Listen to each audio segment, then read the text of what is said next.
what I can't reconcile, Bill, and I know you will have spent time thinking about this. You've probably had many people bring this up before.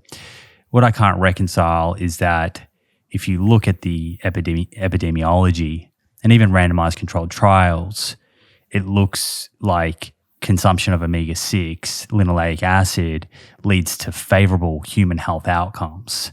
So I can't reconcile how there could be this deleterious mechanism which is causing an increase in inflammation, which is harmful, but we're seeing people that consume more linoleic acid actually do better. You said that is the entire problem right there, and you nailed it. I think the people who are so anti-omega-6 refuse to look at the epidemiology. The randomized trials, it's a mixed bag. Those are hard. They're hard to do, and they're very old.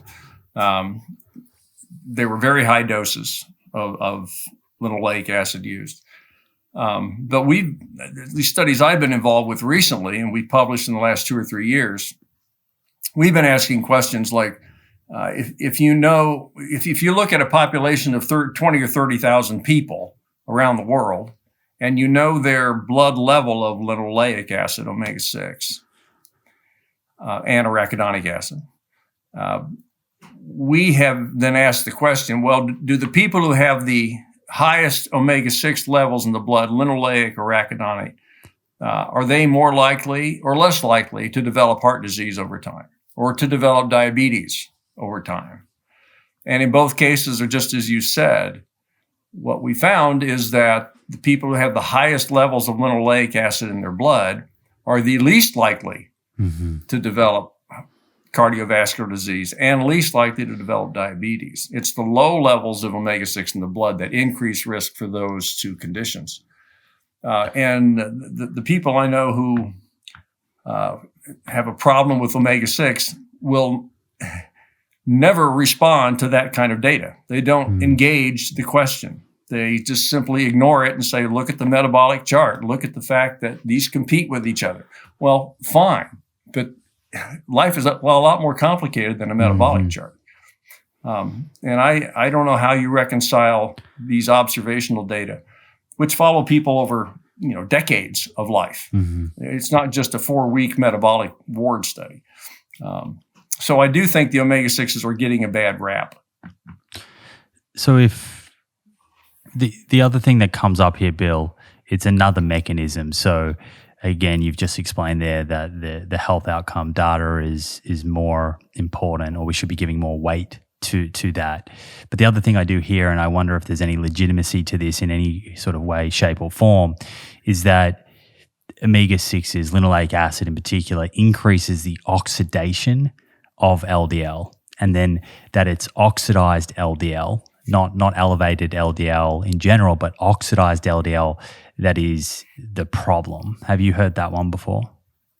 Oh, yeah. And it's looking, it's the old story about trying to describe the elephant when you're blindfolded. You may be looking at one piece of the puzzle. And diets high in linoleic acid do make LDL particles more oxidizable. Certainly, if taking them out of the body, put them in a test tube and subject them to oxidation, they will. Well, that's fine.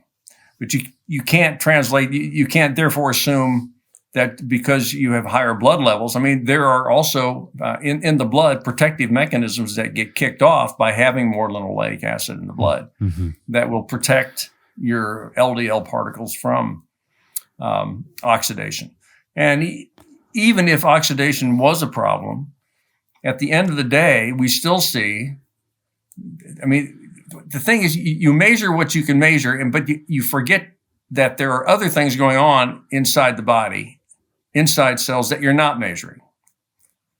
And we are so good at focusing what we can measure, and we forget that there's all these other processes that may be happening, which again, in the end of the day, we see that people with high linoleic acid levels have less heart disease. So something's going on. And these things may have adverse effects on pathway A and they may have great effects on pathway B, C, D, and E, and we just don't measure those. At the end of the day, people don't have as many heart attacks if they have high linoleic acid levels.